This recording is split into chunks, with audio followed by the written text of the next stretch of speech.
কুড়িগ্রামে এবার বাণিজ্যিকভাবে আঙুরের চাষ শুরু হয়েছে।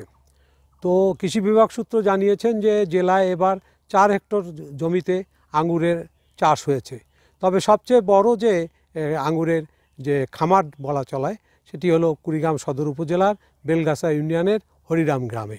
এই গ্রামের ফারুক হোসেন এই খামারটি গড়ে তুলেছেন। প্রায় 23 বিঘা জমিতে তার এই বাগান, যেখানে 2 বিঘা জমিতে এবার 300 গাছ তিনি আঙুরের গাছ লাগিয়েছেন, যেখানে প্রায় 150 গাছে আঙুরের ফল এসেছে। এবং ইতিমধ্যে তারা বলছেন যে এই ফলটি মিষ্ট হবে, কারণ গত বছর তারা একটু পরীক্ষামূলকভাবে সামান্য জমিতে করেছিলেন এবং সেখানে সেই আঙুরটি মিষ্টি হয়েছে বলে তারা জানিয়েছেন। এবং তার এই বাগানে কিন্তু প্রায় 7 জাতের আঙুরের গাছ রয়েছে। তিনি আশা করছেন যে আঙুরটি মিষ্টি হবে এবং বাজারে এর চাহিদা থাকবে এবং ভালো দামে তিনি বিক্রি করতে পারবেন।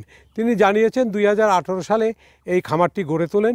আস্তে আস্তে এখানে মালটা সহ কমলা সহ বিভিন্ন ধরনের ফল আবাদ করতে করতে এখন তিনি আঙুর ফলে আবাদের দিকে ঝুঁকে পড়েছেন। এই আঙুরের বাগান দেখে কিন্তু এখানে অনেকেই এই বাগান দেখতে আসছেন এবং এই বাগানটি দেখে তারা খুব খুশি হচ্ছেন এবং তারা অনেকেই এই বাগান করার জন্য উৎসাহিত হয়েছেন। শুধু তাই নয়, এই বাগানের পাশাপাশি ফারুক কিন্তু সে এখানে আঙুরের চারাও করছেন, যে চারার চাহিদা দেশের বিভিন্ন অঞ্চলে রয়েছে এবং সেখান থেকে তারা চারা সংগ্রহ নিয়ে যাচ্ছেন। এই ছিল কুড়িগ্রামে বাণিজ্যিকভাবে আঙুর ফল চাষের সর্বশেষ তথ্য।